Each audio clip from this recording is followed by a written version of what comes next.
Hi, I'm Brett Jennings, and for the last 12 years, I've traveled the country to meet, mentor, and mastermind with some of the brightest and best minds both inside and outside of real estate. I've taken those ideas, brought them back to our team of experts, and sold hundreds of homes per year all across Silicon Valley, and this is how we do it. Great, we're going to go ahead and get started. I want to introduce to you our host for today, Joey DeBenedetto. Joey is Director of Sales here at Real Estate Experts and has quite an accomplished career as being both a real estate agent, a real estate team leader, and a real estate broker overseeing more than one Keller Williams office at the same time, and has quite an accomplished career at that. Joey, you want to go ahead and talk to us a little bit about what we're excited to talk about today, and that is how to not only survive, but thrive through a declining market. Most importantly, how to recession-proof your business in a declining market. So, Joey DeBenedetto, welcome to the Zoom. Thanks so much, Brett. I appreciate it. I'm really excited to be here with you. And, you know, Brett and I have been sort of working on crafting this conversation for a while now, for probably about 2-3 weeks, because we've heard the same conversation over and over again about thriving through the shift and shifting your business. And all of that is really valuable, right? All of that is really important. And we're going to talk about some of those things, some of those exact things today. But the purpose of this is really, how do you build a business in the middle of a recession? And if you already have a business, how do you actually make sure that you can push through the recession and come out the other side? You know, there's a stat that 17% of the millionaires that exist today got their status from a recession. And so if we can plan and prepare for what the profitability that comes through the recession, now we can win at a much greater level than we were before. So let's dive in. Is that okay, Brett? Absolutely. And before we do, I want to just address a couple housekeeping matters. First of all, I want to encourage a few things. One is with respect to time. We have this conversation originally scheduled to go from 2 to 3 p.m. As Joey and I were kind of preparing for today, we said, wow, you know, there's quite a bit of content that we do want to cover. We may run a little bit over, and we did allow some time for Q&A at the end. So we may go as long as to 3:30 p.m. So if this conversation is important to you, I want to ask, you could send a text message if you have a 3 o'clock. Maybe ask if you have the option to reschedule that, you have the opportunity to, just so we can allow for sufficient time for Q&A at the end. In addition, take notes. You know, studies show that if you just sit passively, right, and listen to what we have to say, you'll remember about 10% of what is shared. And I don't know about you, but you know, for me investing an hour and you parting with an hour of your time, I would think that we want to get the most out of it. So to be only able to retain and apply 1 out of 10 ideas, that's probably not a great return on your time. However, if you actually participate when we ask questions, you know, type your questions in the chat or use the, what we call them reactions, by raising your hand and participating, then we know that you're going to retain about 50% of what is covered. Now, if you do that and you take notes, your retention goes up to 70%. So for all of you who are committed to maximizing what you can get out of this event, please use the little emoji on there on the raise your hand, if you would. Those little reaction buttons are down in the bottom right corner, just so I know who we got with us here. Let's see who we got raising hands. All right. We got Nathan, Melanie, Lynn, Terry. Awesome. Fantastic. Great. Well, Joey, I'll let you take it away. All right, let's dive in. So to reiterate something that Brett just said, here's what we're going to ask from you for today. By the way, can you see my screen? Yes. Perfect. So our mind is like a parachute. And fun fact, parachutes, like our minds, work best when they are open. So you might hear some things in here today where you think, no, or I already know that. And the minute those thoughts come up, I just want you to open your mind to the fact that you may already know this, but are you implementing? That's the first question. And then I want to talk about really who this is for. So this conversation is for three specific human beings.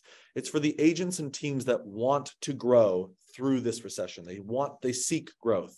It's for agents and teams that are actually willing to learn, that are open enough, that have a big parachute of a brain and want to learn more about what they can do.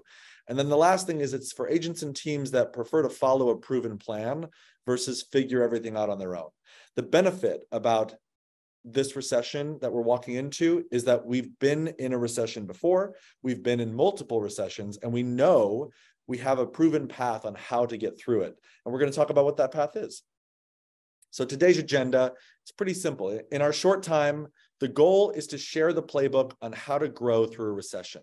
And Brett's going to talk about how he went from $0 a year to $1 million in GCI. We want to create a lot of confidence where there was once uncertainty. And we want to create a lot of clarity where there might be confusion. And then we want to create certainty where there was doubt. So this is all about how to survive and thrive in a down market. And so, Brett, do you want to talk a little bit about what Tony Robbins told you when you used to coach with him? Yeah. No, so outside of the work I've done in real estate, I did have the privilege and opportunity not just to attend some Tony Robbins seminars, but actually work for his company for a period of time between 1997 and 2000. And the quote I put up on the screen here really was one of these, what I call writer downers. Every now and then when you hear something great, like write it down, because don't let those ideas slip away. And this was one of them, that wealth exists in the gap between ideas and their implementation. And so, Joey, if you continue on there,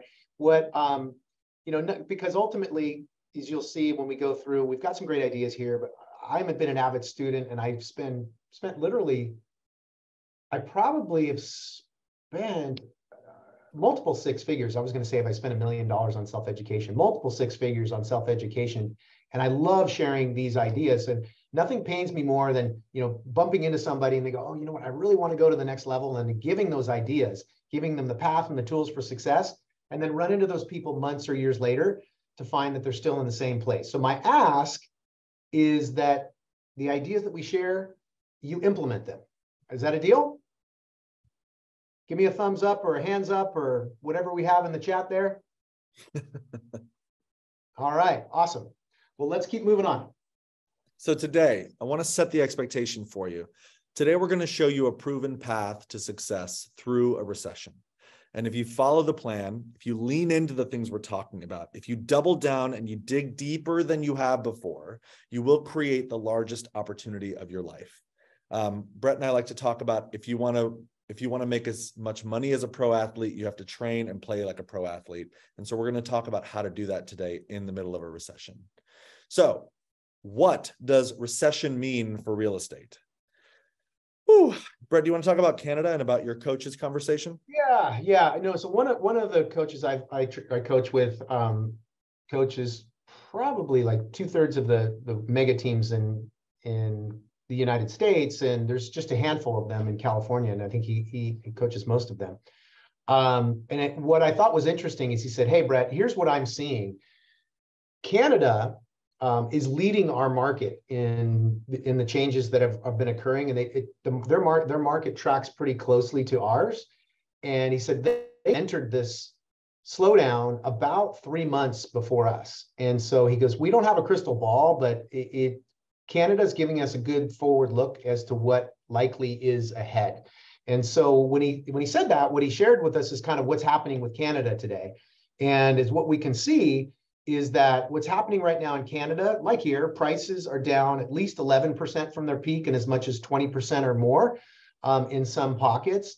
But the second stat that he shared with me that kind of, had me open my eyes a bit more was the number of transactions. So what they're seeing in Canada is that the number of transactions currently is down 47% year over year. Just by contrast, so if those of you haven't been tracking our own local stats, in the month of October here in Santa Clara County, the number of single-family home sales was down 40% year over year. And so Canada is pointing to an increase in the decreased number of transactions. So what to expect? Look, this is not a fun conversation at this point, but the best way to prepare for the future is to get real about what's happening right now. and just expect your business to be cut in half from where it was in the last year. So that's what we can that's what we can expect to see. Now, the question, Joe, you want to take this? Yeah. So, as I mentioned before, the benefit of this recession is that we've been through a few of these, and we've been through some really bad ones and some not so horrific ones. But the question that we want to know is, how long will it last? And so on average, the average recession lasts 18 months, which in theory is sort of just a random number, but I want to put that into perspective for you. That's March or April of 2024.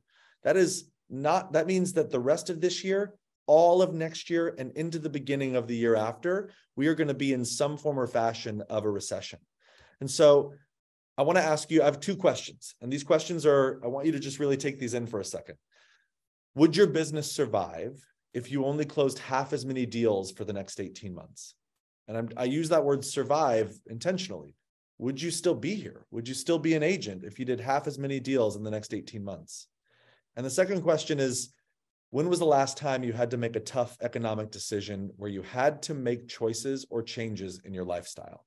Because the truth is that the market that's coming, that honestly we're already in, is going to require that you make some really tough economic decisions for your business.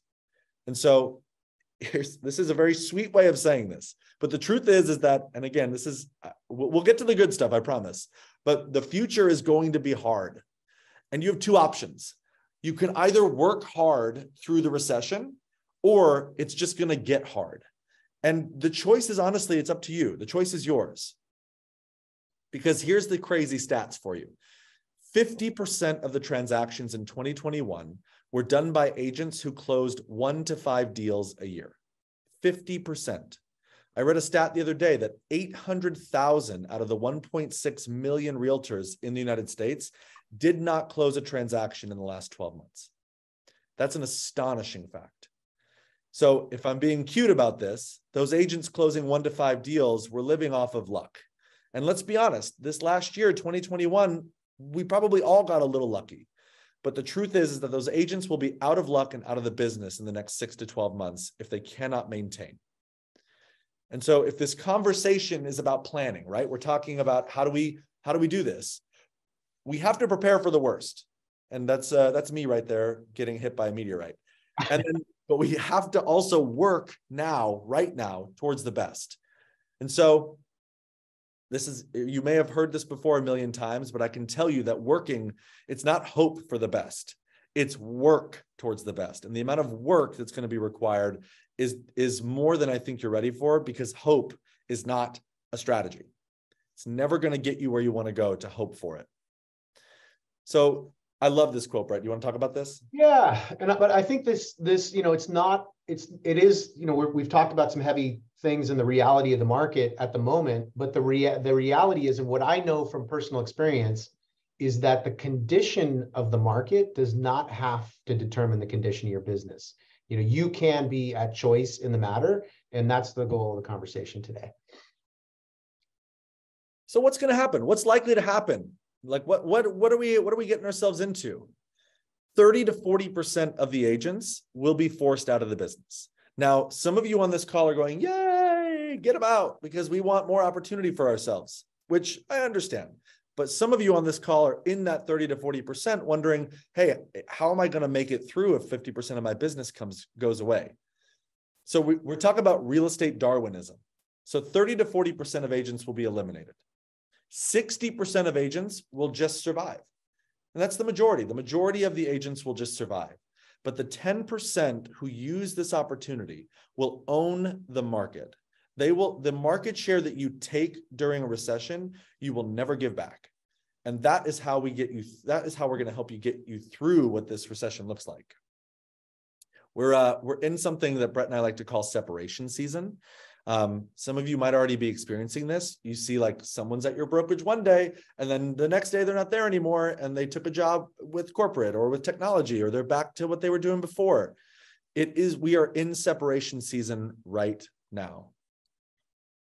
Yeah, and it's those Darwinian forces we talked about earlier that ultimately, it's going to get rid of the weak and empower the strong. And And if you have the right attitude about this, it can be a real opportunity.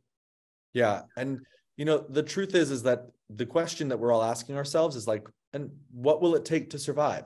And so this is where I get to sort of hand the reins over to Brett, because luckily we have somebody here who literally built his entire business through a recession. So I want him to be able to share his story with you, because I think the story carries a lot of value. And then what we're going to do is listen to the story and extract the details out of it. There's 3 key principles that we're going to go through in his story that we're going to show you how to do. So Brett, this is not a buyer's market or a seller's market. This is a discipline and skills-based market. And that requires for us agents to be discipline and skills based. So some of us are right now figuring out what the price is for our listing while it's on the market. We're realizing that the price it was when we put it on 30 days ago is not the price that it's going to sell at, and we're having to have conversations. So Brett, I want to hear your story. So I want to hear how it came to be. Yeah. So ultimately, when I got into real estate was my plan B, Joey, as it is for many people. So, I started my first business in college, and I sold that business in 2000. I guess right around 2000. I went to work for Tony Robbins. I started a financial service company in 2003, sold it in 2006, and took some time off, and then lost the balance of the money. So it was like the pressure was on for me. I got my real estate license. My wife was 8.5 months pregnant, and she was tapping her toe. And she's like, all right, what are you going to do? And a lot of my clients in the financial services business had done well with real estate. And that's why I chose real estate. So, I go and get my real estate license. I'm 1 week into the business, and it's like, well, welcome to real estate. The same week I got my real estate license, Lehman Brothers and Bear Stearns collapsed, and we officially entered the first week of the Great Recession. But when I look at that experience, I was kind of in the mode of like, oh crap, like, what am I going to do? Like real estate, as I knew it, was this huge opportunity. I had friends making great money, and all of a sudden everybody was like, what are we going to do? How are we going to make it work?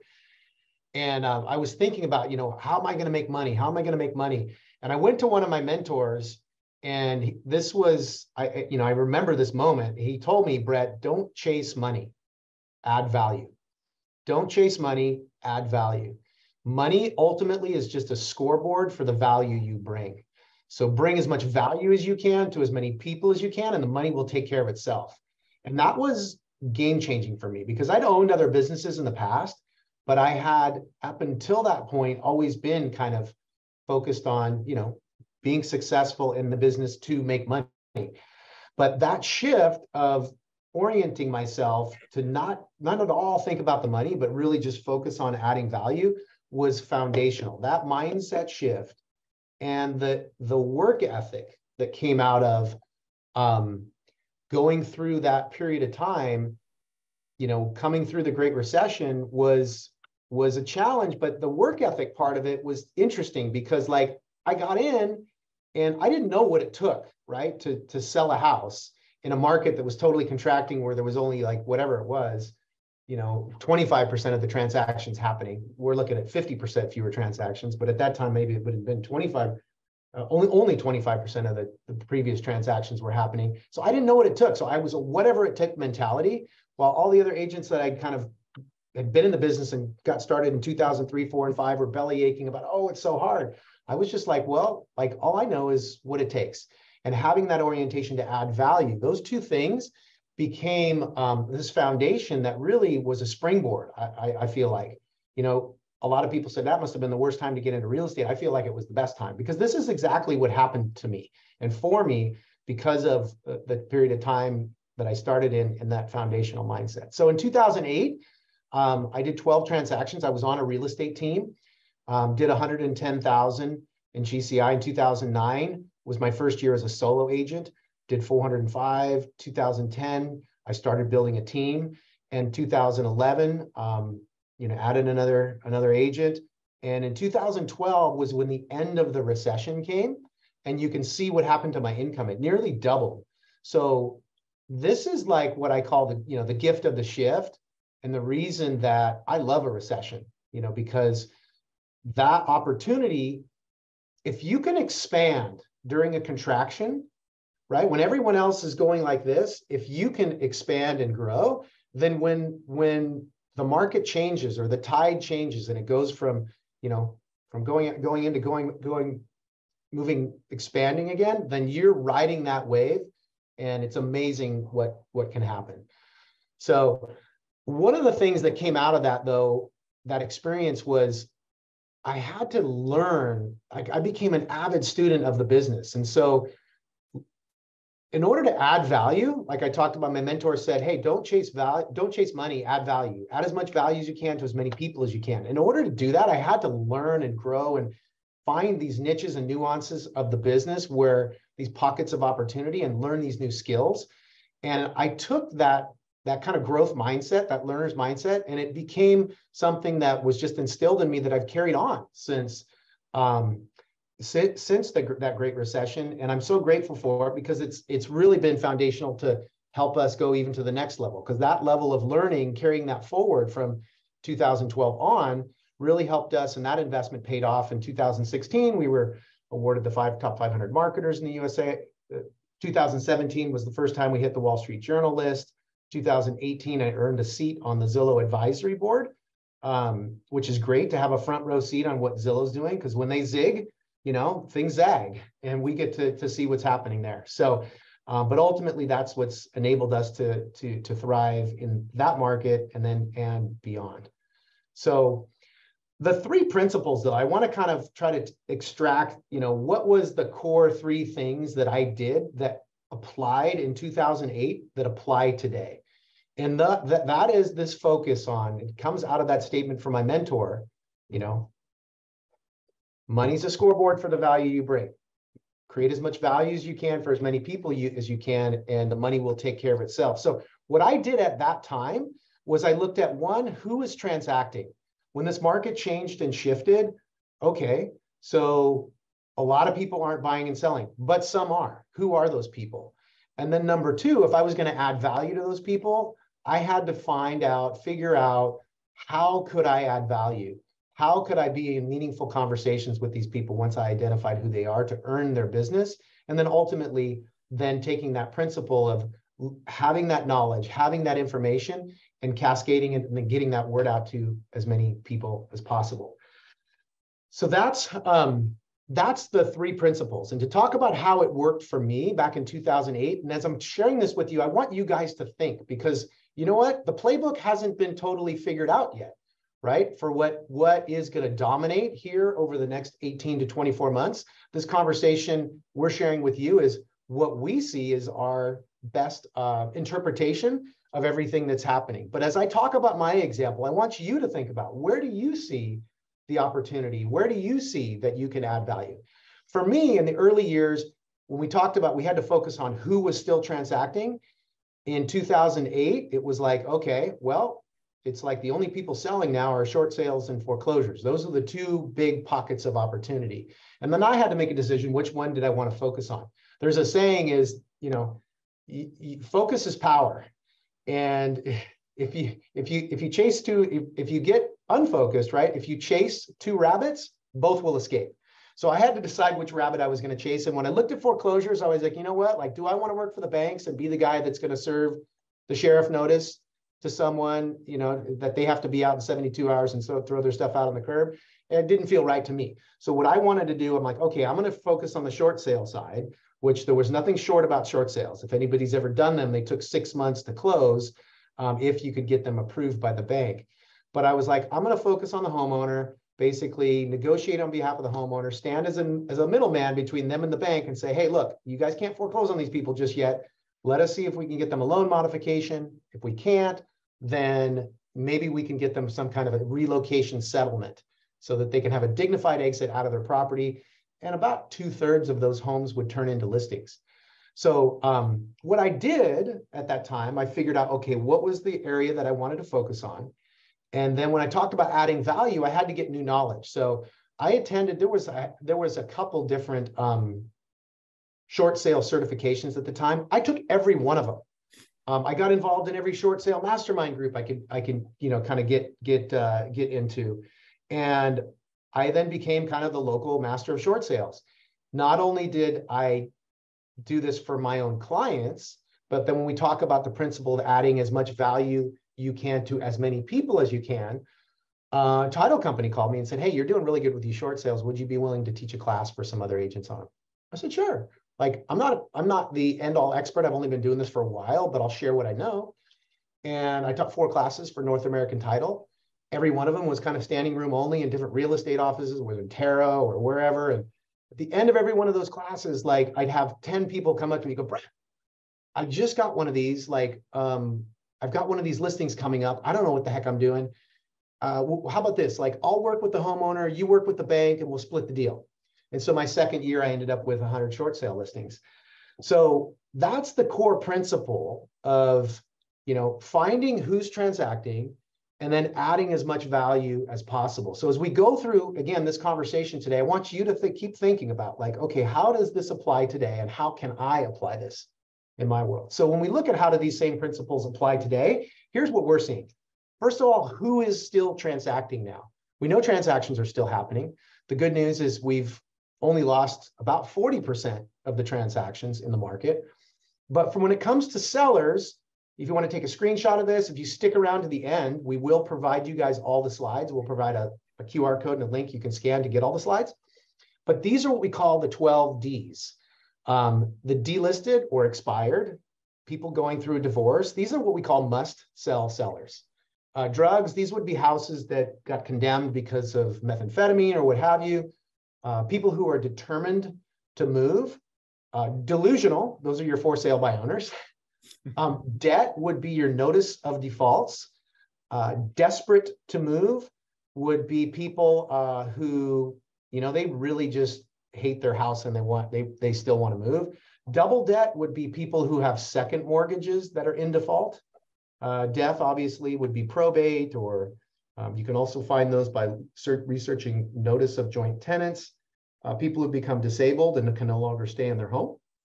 Homes that are damaged or condemned by the city.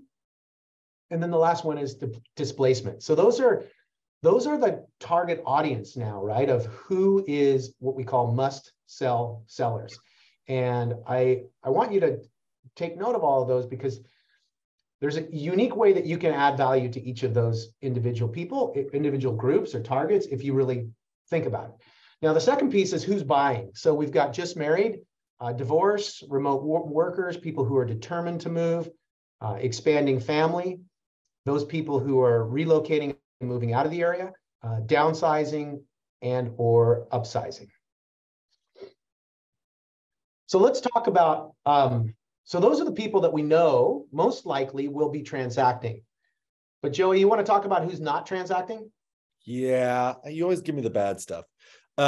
This is who's not transacting. Unfortunately, 50% of the market is expected to not transact in the next 18 months. And let's talk about for a minute why. And I'm going to ask for participation here again. So I'm going to ask you if you've either purchased, I'm going to raise your hand if you have either purchased or refinanced in the last 3 years, and you have an interest rate of 3.5% or less. Raise your hand if you've purchased or refinanced and you currently have an interest rate of 3.5% or less. Good. I'm seeing we got Rebecca, Kevin, Jade, Nathan, Kelsey, Felicia, Alvaro, Amanda. Awesome. Now, keeping your hands up, how many of you, and put them down if this isn't true, how many of you would be excited if you found an amazing house tomorrow that was like perfect for you, that was fairly priced, but in order to get in that house, you got to get out of your 3% mortgage and jump into a 7% mortgage? There go all the hands, right? That is why 50% of the market is expected to not transact. There's going to be, now eventually, you'll see as we talk later in this presentation about innovative financing and what some of the solutions are to compress monthly payments for buyers and borrowers. But ultimately, it's going to take some time for people to calibrate their ideas, goals, and plans around all of this. So that's why 50% of the market. There's another reason too, Brett, and it's the fact that more people have transacted in real estate in the last 12 to 18 months, in the previous 12 to 18 months than ever before. And so those people who were waiting to buy have bought already. Like your friends, your family, your database, your SOI, the people that you're actively transacting with, they were aggressively trying to buy in the last 12 to 18 months because they saw interest rates were low. They saw the market was hot. The sellers wanted to sell. I mean, it's going to be a really interesting the next 18 months will be really interesting. But I'm going to ask you this question, which is that if there are 50% fewer people transacting, then you need to be in front of 2 times as many people with something meaningful to say. I think that's probably the most important part, Joey, of what we're talking about, because it ties back into that principle of how do I add value to as many people as possible. It's really having something meaningful to say. Because yeah, we all have sphere of influence databases. We have got leads in our database that we can contact or call. But how many times can you call somebody in a year and say, hey, have you had any thoughts about buying or selling? Realistically, right? So that's going to be an important principle, is how do we add value to those people who aren't transacting? And we're going to get into that later. And also people are afraid. I mean, watch the news for 35 seconds and it's the worst market in the history of the country. I mean, there's just a lot of negativity surrounded by the conversation that we have right now with the market, if you are a buyer or a seller. And so you, as the real estate expert, as the professional, you need to be able to have a meaningful conversation about what is actually possible for these people. So the next step, how do we do that, right? We do that by expanding our knowledge. We have to learn how to communicate and transact in the market that we're stepping into. Because what worked last year, which was clients coming to us, an opportunity falling into our laps, and people saying yes to literally everything and anything because they wanted to win a house, is not the market that we're in right now. And so we have to expand that knowledge. We have to 4X our training efforts. We're going to talk a lot about training because it is the backbone of making sure that you are a capable expert in the conversations of the market of the moment. You need to be able to have a relevant opinion that you can share with your buyers and your sellers of the market of the moment. Yeah, no, and I think that's super important, Joey, because you touch on the fact that, by a show of hands, how many of you, again, use the raise and lower hand little icon at the bottom. How many of you guys got your real estate license in the last 3.5 years, after the summer of 2018? We got a Kelsey, Jesus, Jessica, Michael, Jennifer, Tony, Butch. Here's my challenge to you. You may have been in real estate for 3.5 years now, and you may have had some transactions happen, but I'll argue that you haven't actually had to sell real estate, right? You opened some doors, wrote some contracts, you got in the path of people who wanted to buy or sell. But this market that we're moving into, right, is, as Joey talked about earlier, is a discipline and skills-based market. It's not a buyer's market or a seller's market. It's an agent-made market. And as this contraction, recession continues to run its course, that those skills will become more and more important. So Joe, you want to talk about how specifically we're going to help expand knowledge? Yeah. So let me I'm going to simplify these 3 things. So the simple thing to say is we need to master dialogues that create urgency. We need to learn the ins and outs of creative financing as it's happening. Financing is changing on what seems like a weekly or month. I just found out last week there's a 3% option for certain homes in the Bay Area that up to $1 million. I just learned, we're learning about new financing every single team meeting. There's something new to talk about. And then we have to 3, become a student of the market trends and the economy. We have to understand what moves the market. We have to understand that for the first time in a long time, the Fed and rates are conversations that are happening weeks or months before they actually happen. And so there's expectation and reality that we have to deal with that wasn't there before. So, but that's all great. I can, in a larger setting, that's great. But I want to talk about how we're doing it.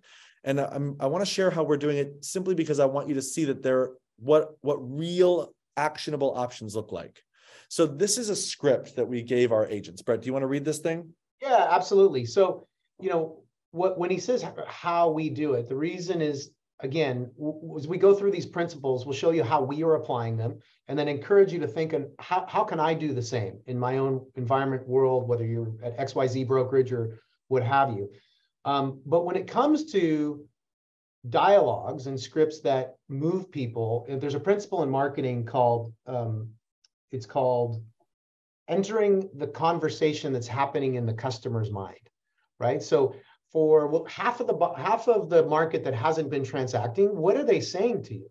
They're saying to you things like, well, you know what, we kind of want to just put our plans on hold. We kind of want to wait and see. We want to see if prices come down. Those are some of the strongest themes that when we survey our agents, or the agents are just sharing what they are saying. So as we crafted this, like creating urgency, using, becoming an expert in the market and talking about creative financing, I want to show you how we layered those three principles in a dialogue that you certainly can use, and we'll show you, how and where you can get the data. But ultimately, this is the talk track. If you've been waiting for prices to come down and the right time to buy, then I have a question for you. If you could purchase a home for 10% off peak prices and get a payment like we used to have back in January, would you want to do that? Well, if so, then this is the market you've been waiting for. So why do I say that? Well, we want to be able to help people understand, like, this is looking at the Bay Area real estate market for the last 40 years, going all the way back to 1984. And a couple things that we'll notice here, we look at, we have these runs up in price. Typically prices run up about 100% and then the market corrects. Well, why does the market correct? Because home prices go up faster than wages or salaries do, or we have a recession.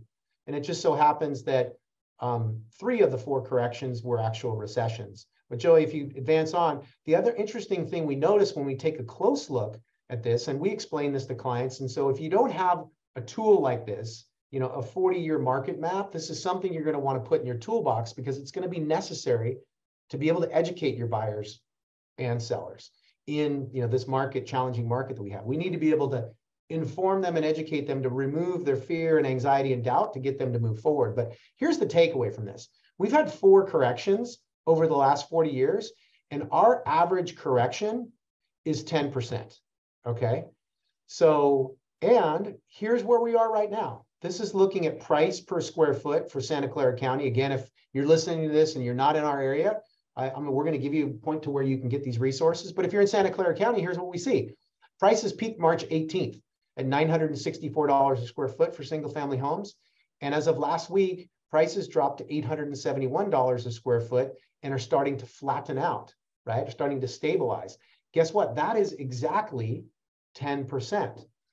So the other thing we started that conversation with is, how are buyers affording coming back into the market with these crazy interest rates? Well, innovative financing is back. And, Mr. Buyer or Seller, I started this conversation by asking you if you can get a home 10% off peak prices and a payment like we had in January. Well, take a look at this. Back in January, the interest rate on a 30-year fix was 2.91%. At that time, if you got $1 million loan on a 30-year fixed, your monthly payment was $41.67 a month. Now, innovations in financing are back. These are solutions that we haven't seen for 10 years or more, since interest rates were really in the higher end of the range. We are now seeing interest-only loans come back.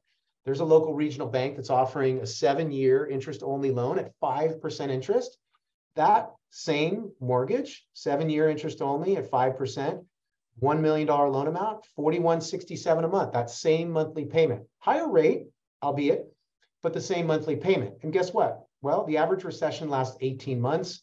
And we also know from studying the data that interest rates typically come down on average around 2% from the beginning of a recession to the end. So things will be back down. But what does this mean? Well, again, asking the question, if you could purchase a home 10% off peak prices and get a payment like we had in January, then now is the time, because real estate is on sale. And there have only been 4 times in the last 40 years that real estate has been on sale. And this is the 5th time, right? So Joe, you want to continue on with that?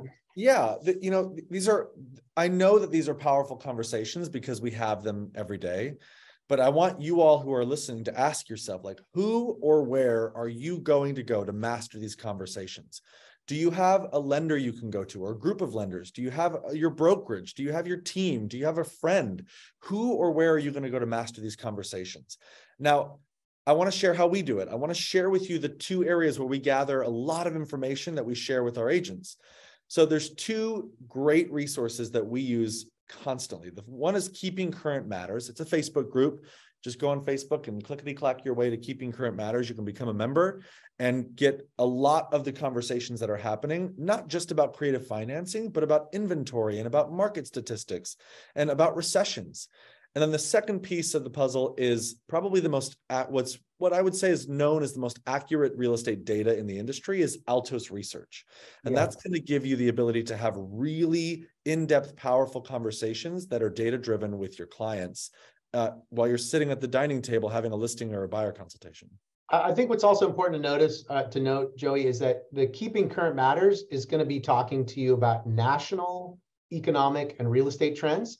And Altos Research is really just your local market data. Now, we also recommend you check with, you can go to CAR, Lawrence Yun, is it? Or both NAR and CAR have some good market stats and trends that you can pull from. But what you're going to want to do is be able to take like the Altos Research and layer the local market data on top of either the national or regional data and form what we call your own relevant market opinion. Like, you need to become the expert, the local market expert, the local market economist, and position yourself in the mind of your customer or client right now, because that's the name of the game, one of the games in how do we add more value. But ultimately, like, knowing this and being able to speak it are two different things, right, Joey? Yeah, look, just because you know it doesn't, just because I've heard Spanish doesn't mean I can speak it. Trust me, I've tried. So, but here's the deal. You have to put these learning principles into practice. You have to actually get the marbles out of your mouth and communicate it. And so what I want to show you is this is something we call, this is the little bit of how we do it. This is what we call the perfect week. And so the perfect week consists of Monday, Wednesday, and Friday from 8:30 to 9. We call it sharpening the saw, but it's role play. It is one-to-one conversations where you're given the scripts and dialogues, you practice them on other people, so that from 9 to 11, you can actually dive into your cold calling, your SOIs, your follow-up, your lead generation, whatever it looks like. Facebook DMs. Absolutely. Look, the way we talk, the way we communicate today isn't just the way we talked 10 years ago. Like Instagram, Facebook, TikTok, all of these platforms that exist for us to communicate with different human beings. If we don't communicate the market of the moment, the relevant market opinion in whatever way possible, then we lose the opportunity to earn the right for the client's transactions. So take a screenshot of this. We're going to talk about this once or twice because we will provide all the slides at the end and a QR code when you scan that. But this is what Brett's calendar looks like the year he did 36 transactions in the middle of a recession. So it's role play from 8:30 to 9. It's lead generation and follow-up from 9 to 11. And then you leave from 11 to 3 open for life. Life happens, right? We have things that we have to do. And then from 3 to 7 p.m., it's open for client meetings. That's new listings, new buyers, showings, whatever it might be. And then at the very end of the week on Saturday, you host an open house every weekend. And then that little pipeline lead follow-up on Saturday, that's in case you missed a lead generation or a call block. Yeah, my goal, Joey, when I remember doing this like vividly, just to share with you guys my personal story. Yeah, it was that second year my daughter was born. She was 1 year old. I was disciplined. And we talked about this being a discipline and skills-based market. I was disciplined and I would make my calls from 9 to 11, Monday, Wednesday, Friday. Bunch of people I wouldn't get on the phone, because they were working. So on Tuesdays and Thursdays, I'd go home for dinner, at 4:30 to 6, kiss my wife and baby kiss my baby and my wife, and then head back to the office and then grind away for another couple hours from 6 to 8. It's interesting now since COVID, I would be doing all that at home. But in those days, I was driving back down to the office to put that extra time in. My goal was to get 3 appointments a week. And if I didn't get 3 appointments a week, I'd put that extra time block in on Saturday just to knock out a few more calls, because Saturday also happened to be, those people you couldn't reach during the week, I'd happen to reach them on the weekend. But that was my formula during that downturn and that contraction to, this is what the work looked like for me to generate 36 transactions in 2008. Yeah. So let's pull it all together, right? you have the new market of the moment, the new buyers and sellers, the people who are transacting, and you have the skill set and the knowledge that you're going to have to build to be able to have powerful conversations with those people. This is one of the ways that we're going to be able to bring that knowledge to as many people as you can. If I'm being really honest with you all, that's the foundation. Like, that's the bare minimum. That's the requirement to transact in the market that we're about to be in, right? That's only half the battle. That's only half the battle, yeah. It's really only half the battle. And what the other half is your business, is your staying power, can you last? Can you survive? And so the question is, how do you build staying power? And so this is where we're going to have a conversation about what are the 3 or 4 things that you need to be doing in today's market to make sure that you don't just like survive this market, you actually come through to the other side with more opportunity than you ever had before. And so this is where we'll talk a little bit about that shifting market, right? So there's 4 really key principles. You have to cut your expenses. And if you don't know what your expenses are, we're going to talk about that. You have to 2x your lead generation efforts, because the lead generation right? There's only half as many people transacting. So we got to double the number of people that we talk to, or if you've only had a couple different lead generation levers in the past, we need to put more fishing lines in the water in order to make up for that. Yep. We have to 3x our focus on lead conversion.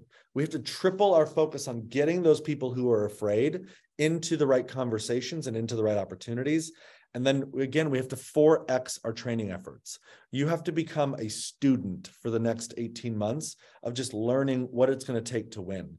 And this line at the bottom is like probably one of my favorites, which is expect to invest more and work harder. And Gary Keller said something the other day that said, expect to invest more and work harder and make less. Just expect it. Get ready for it, because that's the shift. So let's talk about cutting the expenses. What does that actually mean? Let's break it down a little as simply as we can. So number 1 is know your monthly nut. Like, do you have a budget? Do you have a P&L? Do you know what it costs you to be in business? Do you know what your cost of sale is? That needs to be put in one place. Know your ROI on your marketing. That's your return on investment, by the way. That's your exactly. So what that basically means is if you spend $100 to get a lead, you don't want to make $100. We want a 5-to-1 conversion. If you're going to spend $100, you want to make 500. And then number 3 is you have to set a goal for 3 months of core capital, or an emergency fund, or some form or fashion of cash on hand for you to be able to live and survive. And if you don't know what that 3 months is, then you need to go back to number 1 and then figure out what your monthly nut is. Like, what does it cost you to operate your household? Or if you have a spouse that doesn't work, or if you do have a spouse that works, how much do you need to make for that they are counting on for you? And then 3 months of what we call operating expenses for your business. I can tell you this one principle, number 3, like getting clear on what the monthly nut was and what it cost me to run my business was so critical, because what's going to happen is the market contracts around you. If you haven't already, like experienced some fear, some uncertainty, your ability to make good decisions, like, oh, hey, that's a good lead generation source, I should really go after that.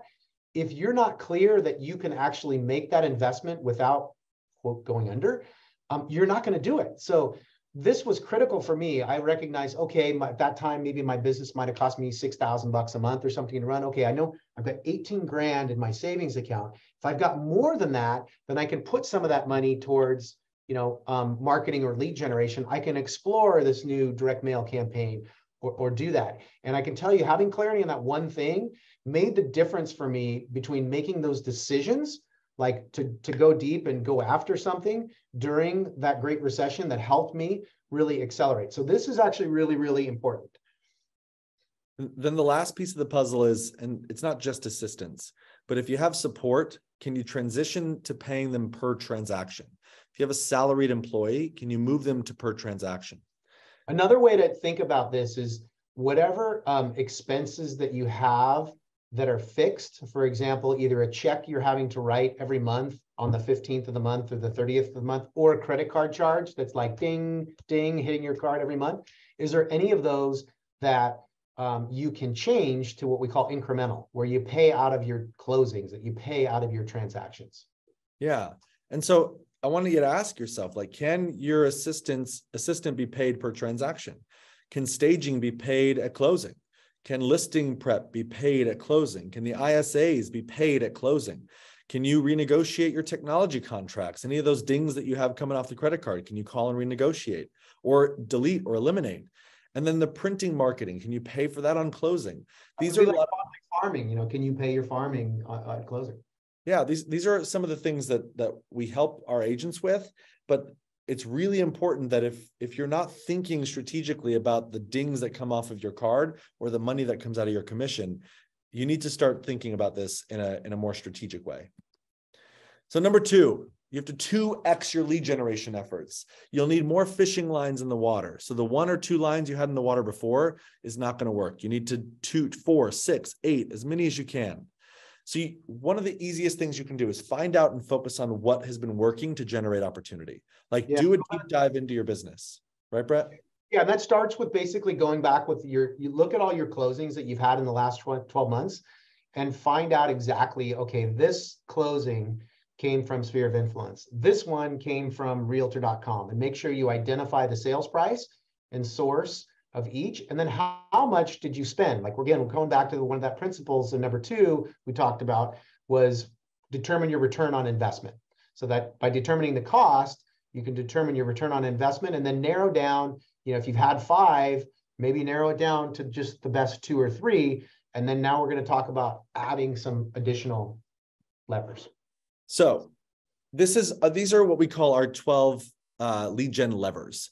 And so these are the 12 levers that we help our agents with. So I want to show you what we're doing because I want you to see what an actual system and plan looks like so that you can extract whatever it is you need to get it into your business as well. So we have something called and we're going to dive into 4 of these a little bit deeper. So we have something called an annual equity review. It's in the same sense that that your financial advisors set up one-on-one appointments to go over their portfolio.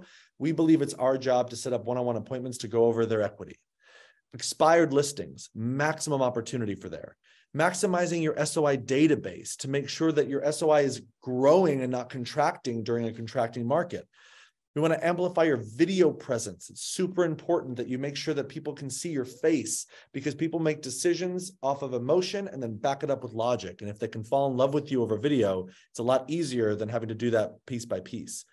Direct mail is a long-term strategy, but it's a great strategy. So doubling down on the old school of direct mail. And in fact, Joey, when we talked about those 12 Ds, direct mail for me was the best way in the first wave of 2008, was one of the best ways that I was able to reach directly into some of those very targeted audiences with a very targeted message, again, with that intent to add value. Yeah, and then let's talk about getting intentional. Open houses, 90% of the people who walk through an open house raise their hand and say, they're literally saying, I have this much amount of money and I potentially like this house that I'm standing in. And so you already have the upper hand. So the more open houses, the more face-to-face you can be with potential buyers, the better it's going to be for everybody. Because what is it? I think 50% of people who buy have to sell. And so the opportunity there is massive. Now, this is a big one, high quality online leads. You don't have to love Zillow, you don't have to love Redfin, but you got to acknowledge the fact that they are a massive lead generation source for agents in the business. Yeah, and that was a big one. That's been a big one for us. In the past, we've seen as much as 35% of our business coming from Zillow. And so high quality online is a great way to supplement because those people who are coming through the portals right now, there's a lot less of them. However, those that are serious about transacting. So, set yourself up in such a way so that make sure you're taking advantage of some of that as well. Yeah. And there's a lot, by the way, there's a lot of non-owner occupied houses, a lot. And some of them are that second mortgage, that double debt that they need to focus on. So the last 2 are Google business profiles. Find an easy, quick way. Like if you don't have a Google My Business page, create one. It's free. And then agent and B2B referrals. Your agent referral network is going to be the thing that helps get you through this. Build that out. In the same way we get intentional with building your SOI, we need to get intentional with building your agent referrals out. Now, I want to dive into the 4 things that we focus on. So the first thing is sphere of influence and database. So we want to optimize for the ultimate profit producing lead generation. And let me tell you, you're 7 to 8 times more likely to close a deal with someone in your database than you are with a cold lead or someone that you just meet out in the world. And the numbers prove it. So if you have a database size of 1,100, percentage of business from the database plus referrals is about 92%. My apologies, I have a hair on my screen. Referrals closed in 2021 was 79. 2021 total database GCI was $1.48 million. Yearly touch points, which with each client is 40. So 36 touch plus a couple extras. And then honestly, this is one of the key fundamentals, the foundational aspects of the business. You want to talk a little bit about it, Brett? Yeah, I mean, sphere of influence, is one of these ones that is so often overlooked. But the reality is, I got agents who come and they go, I want more listings. Like, I want to do a farm. And I tell them, realistically, if you're going to do farming, you're going to farm for at least 12 months to have an effective result. And when we talk about a sufficient number of homes to farm, minimum, very, very minimum, 1,000, ideally 2,000 homes. So are you prepared to spend $24,000 and wait a year to transact? Because that's what we call the cash conversion cycle of farming. By contrast, the statistics show 70% of listings come from sphere of influence. So farming is a strategy to attack that smaller pool, that 30%, because most people know a realtor, right? And so sphere of influence, is the easiest to transact, and look at the return on investment. I know people who are big farmers and they're getting maybe a 3x ROI, somewhere between a 2x and 4x ROI. 4x if they're really good and they've been doing it for many years. If they're less than 5 years in, they're getting a 2x to 3x ROI. Your return on database is 14x on sphere of influence. So, when we talk about being strategic with your lead generation in a recession, you want to focus on those areas where you can get a better return. Absolutely. Number 2, this is my favorite. It's open houses. Like, I just don't know anywhere else where you can have. How many people came through your last open house last weekend, Brett? 25 groups? Yeah, we had 25 on Saturday and 25 on Sunday, and that was at a price point of $3 million. Unbelievable. 50 people walked through that house. If you don't think that open houses are going to be the secret sauce, it's the seriousness of buyers. Sure, there's going to be some people in there who are the neighbor or the nosy person or the grandpa or grandma, but the majority of people who walk through that door are ready to go and want to buy a house. Conversion ratio on this is massive. And what the benefit of it too is that you don't just have to host open houses on the weekend. You can host an open house 7 days a week. I have an agent that I coached 2 years ago who did 30 open houses in 30 days and made enough referral business from 30 days of work. He never had to host another open house. Now, I didn't even ask him what the logistical aspect of creating 30 open houses looked like, but can you imagine the opportunity for yourself if you hosted 3 or 4 open houses a week? The opportunity is huge. It's effectively a no-cost lead gen lever. And it is basic. It is one of the old ones. And as we're going, as you'll see, as we go in order, we're going from some of the more basic ones to the more, I'd say the more old school ones to the more new ones, I guess. All right, so we're going to talk about high quality online leads again.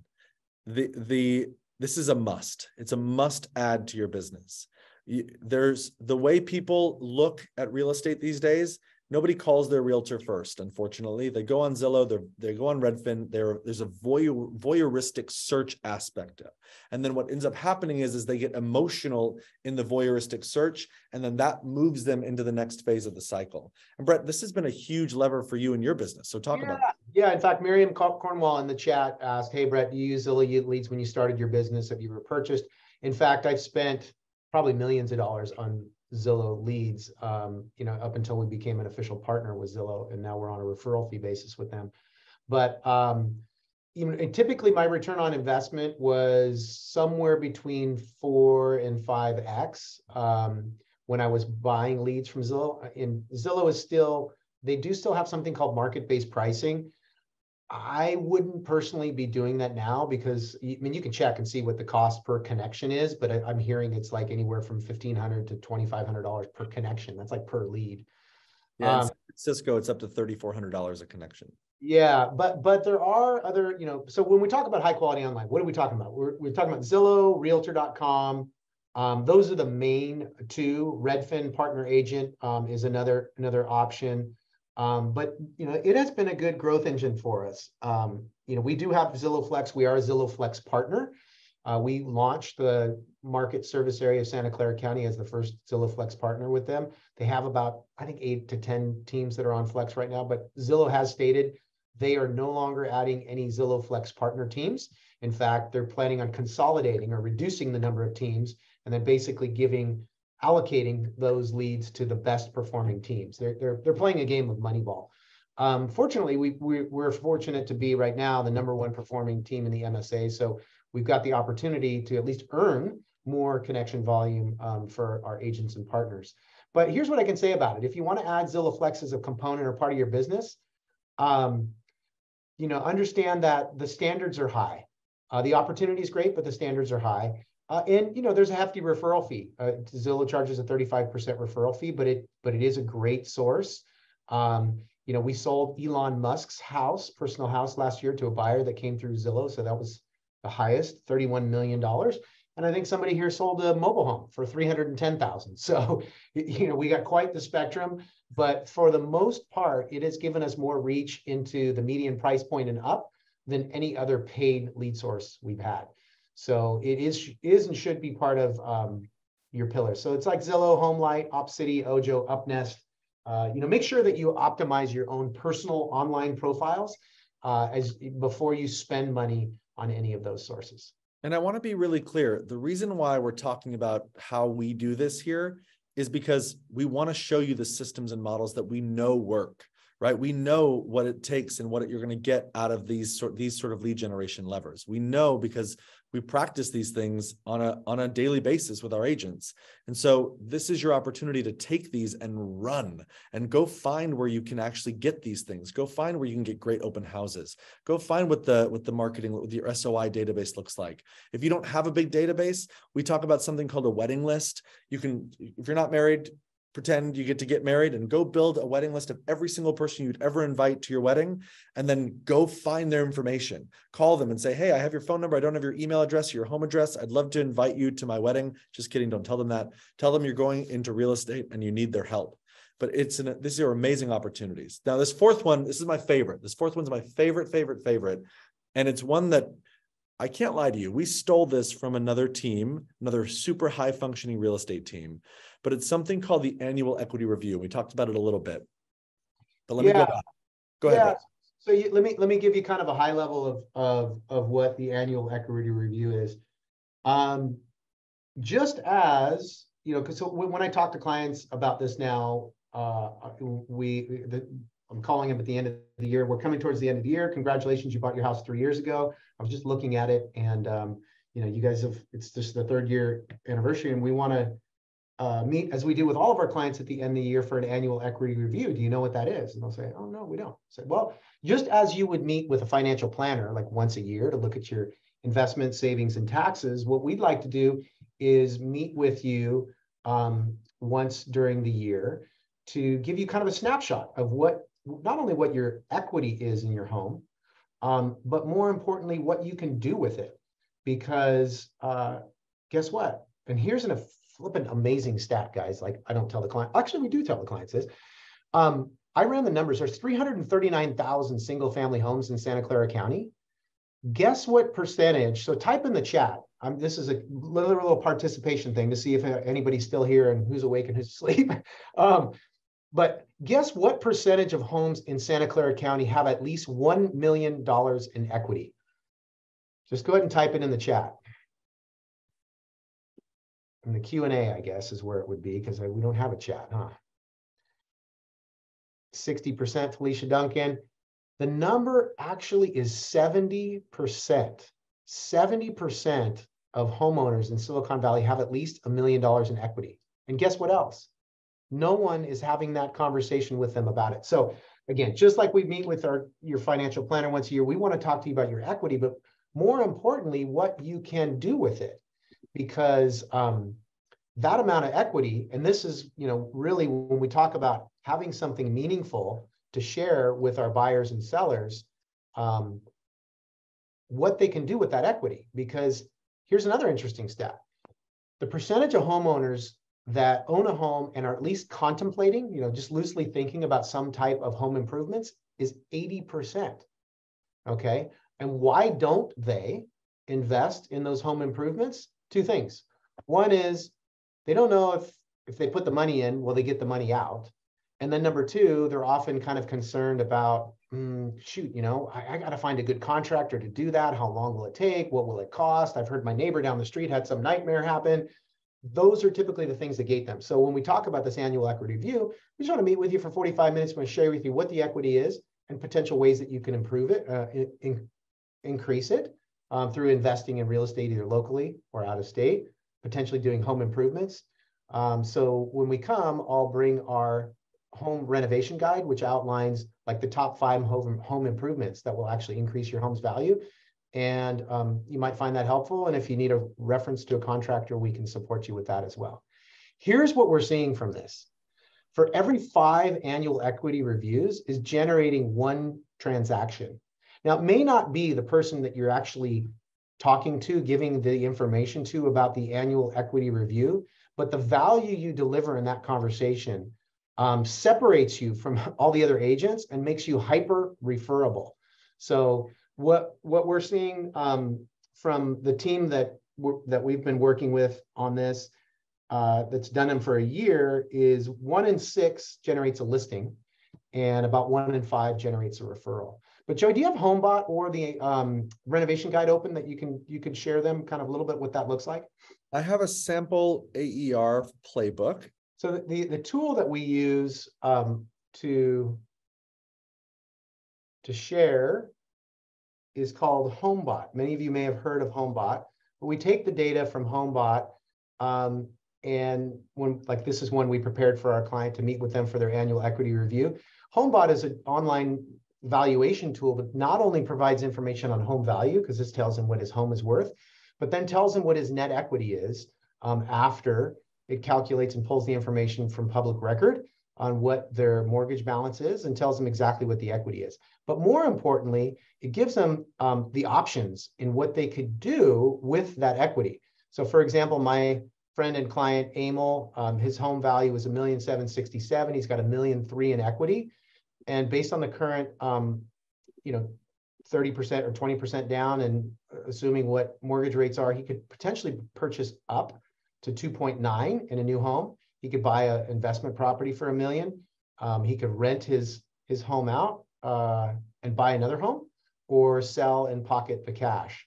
And then the other element that we do share with them is our renovation guide. And so when I'm there with him, if he's got ideas about remodeling the kitchen or bathroom, we tell him, these are the highest return on investment upgrades. What we know is paint and flooring produces a 5-to-1 return. New hardware, light fixtures, those types of things produce also a 5-to-1 return. We're finding our clients get so much value out of these conversations. Like I said, you become kind of hyper referable. So in that principle that we talked about we know that 50% of the market is not transacting, and the 50% are focused around those 12 Ds. For the 50% that aren't, we want a way to have relevant conversations that add value in a meaningful way to generate referrals. And that's another one of the ways that we're doing that. So Joey, thanks for taking us through that. Yeah, absolutely. So those are the 4 things that we are really focusing on of the 12 that sort of we've identified as the highest ROI. But you may have others that we didn't talk about. You may have things in your lead generation playbook that we've never even heard of and that are providing you excellent ROI. The purpose of this conversation is you need to know. You need to know what those things are, and you need to be able to know what your ROI is, your return on investment is for each of those, so that you know where to focus your time, or even more importantly, not focus your time. So the number 3 thing that we want to talk about that we mentioned is 3x your focus on lead conversion. And so let's talk about those 4 things. You need to make more contacts. We just have to be in contact with more people, period. You have to time block your prospecting and follow-up. We talked about this, that it's a discipline and skills-based market. We talked a lot about the skill set and the education you're going to have to get, but then you have to get disciplined with your calendar about how you're going to share that information. And then you have to share it with way more people. And then we have to focus on the most motivated buyers and sellers, that the 12 Ds list and that other list of buyers that we talked about, because buyers and sellers will be hesitant and will require more conversations to take action. So we want to create a compelling reason to be in conversation that adds value. So in the same way that we've been talking about sort of how we do it, I want to show you the 4 things that sort of in the last 4 weeks or so, we've been having conversations with our agents so that they can have conversations with their clients. So the first we talked about at length is the annual equity review. We train our agents on how to do that. And by the way, at the end of this, you can set up a time with me to actually go through what this is so that you can learn how to do it for yourself. We have a pie event. We want to get face-to-face with our clients and give them a pumpkin pie or an apple pie. I mean, everyone loves a Costco pie. And then we want to make sure everyone understands innovative financing because, like I mentioned, the financing changes on what seems to be a weekly basis.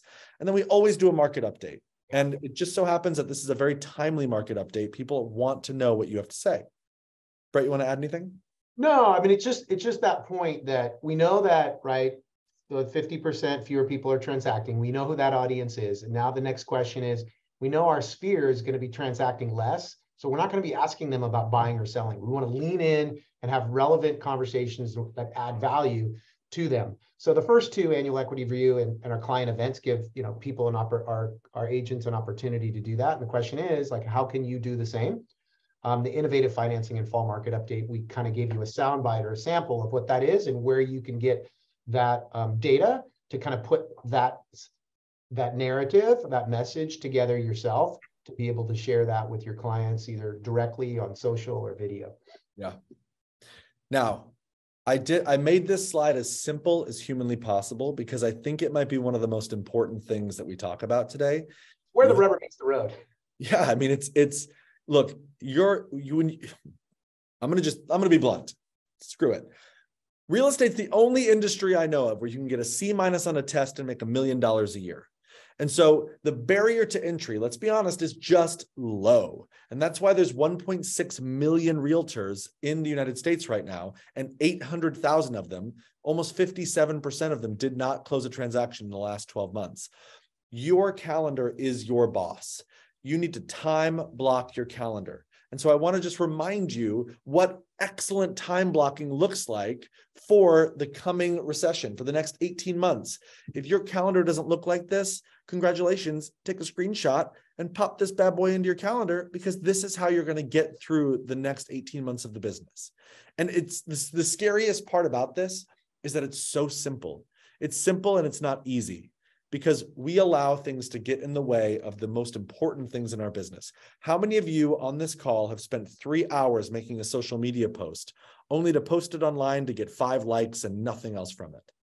We've all done it. I've done it. And because I'm a perfectionist and a control freak, like the majority of you on here. And so, but this is a proven system and model that gets you to the end goal of what you say you want to achieve.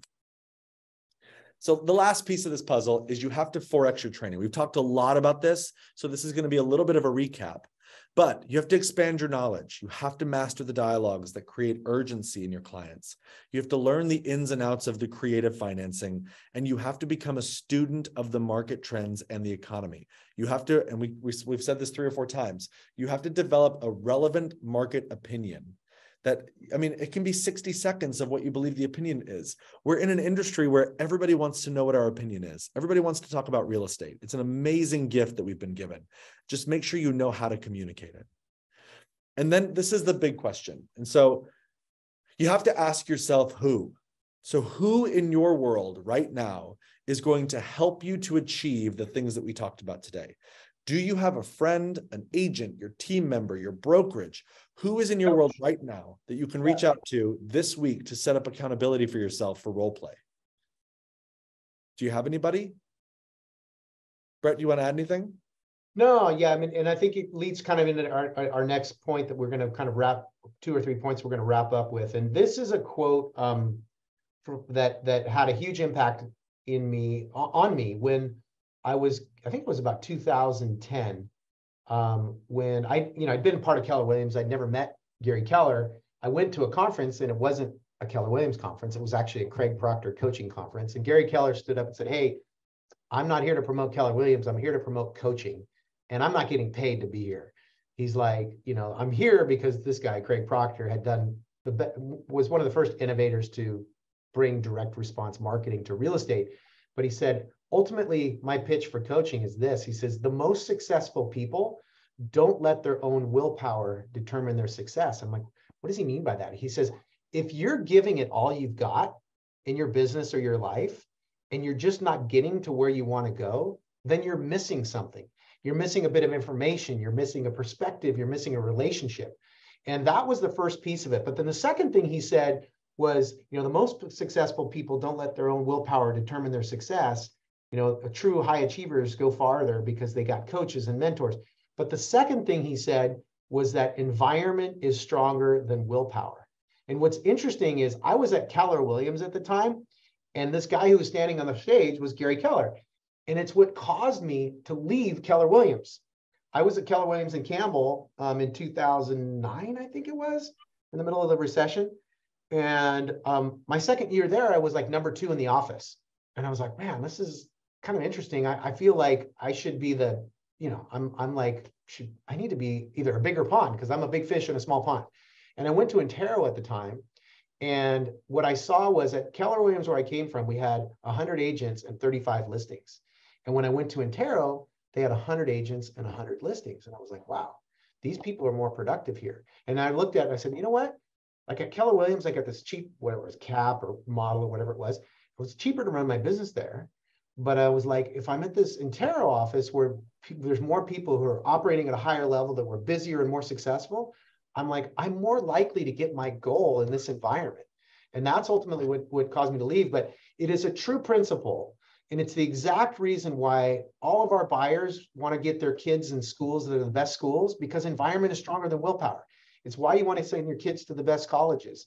They say, Tony Robbins is a big advocate of this, and I know this experience to be true. Typically your net worth is the sum average of the 5 people that you spend the most time with. So, who you choose to spend time with is who you become. So as Joey asks about who, think about that, because that's going to be a big determinant of where you go. Now, for those of you who don't have that immediate circle, we want to start by providing an opportunity for you all to associate with us, in this mastermind format like we've done here. This is brokerage agnostic. We put this content out once a month.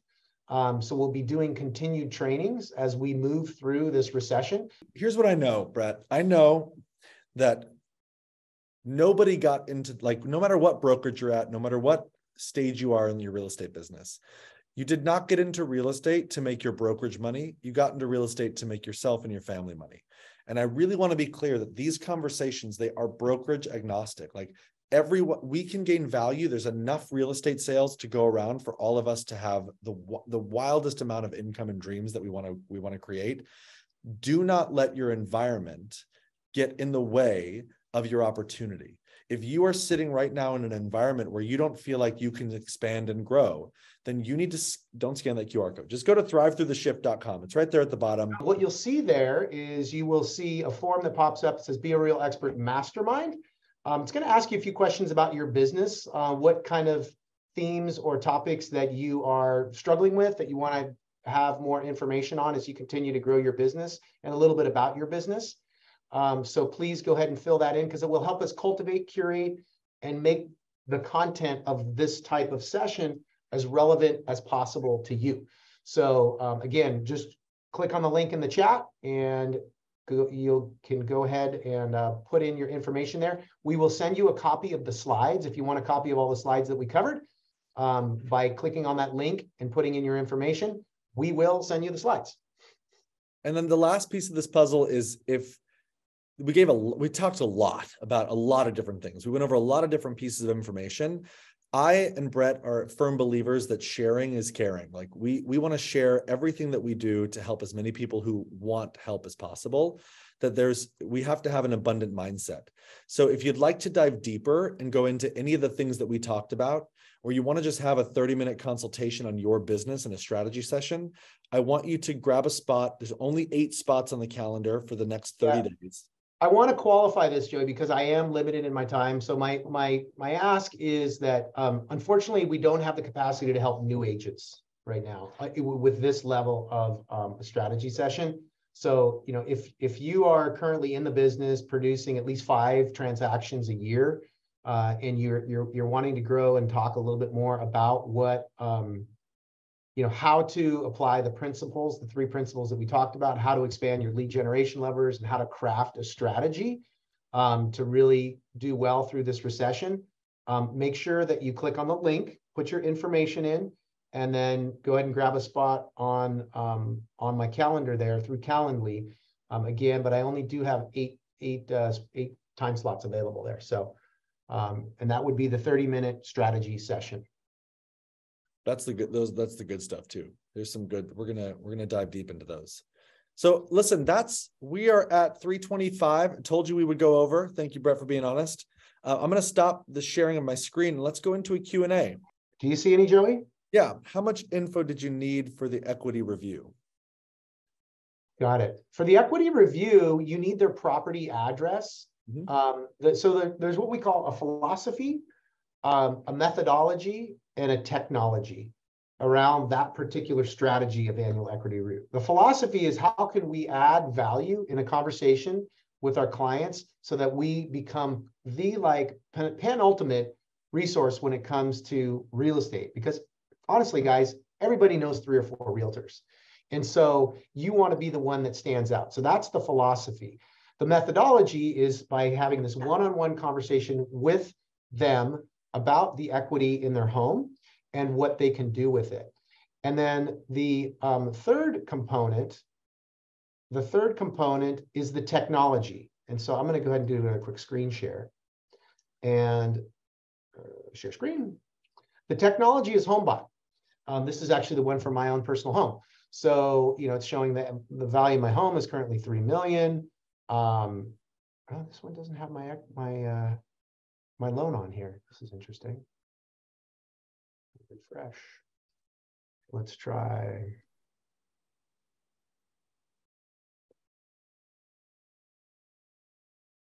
Just to give you an idea what it looks like when you go. Let's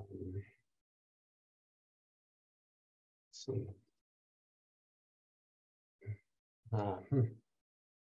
Any rate. HomeBot.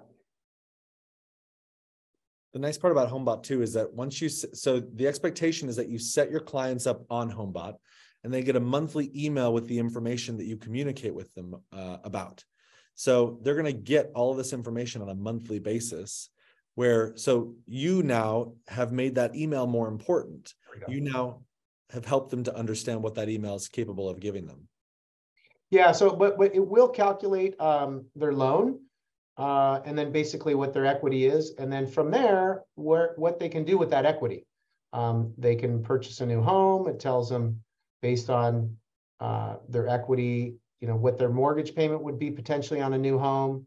If they want to buy an investment property, it tells them what current interest rates are, what their budget is, and also all of these different other things that they can do with that potential equity. It also pulls the data from Airbnb and shows them if they rented their house out on a monthly basis, what their average monthly revenue would be if they rented their house on an Airbnb. So it hands down is one of the best engagement tools for what we call digital farming, keeping your sphere of influence engaged. And so what we've done is we've created direct mail campaigns to our sphere of influence to encourage them to visit the site, as well as information about what they can do with that equity, about investing locally or out of state. And so we've kind of built a whole campaign around helping people manage and grow their equity, because ultimately we say, hey, we don't want to just help you buy or sell real estate. We want to help you manage and grow your wealth in real estate. Yes, we can help you buy or sell, but we want to go above and beyond and become that go-to resource for you for all things real estate.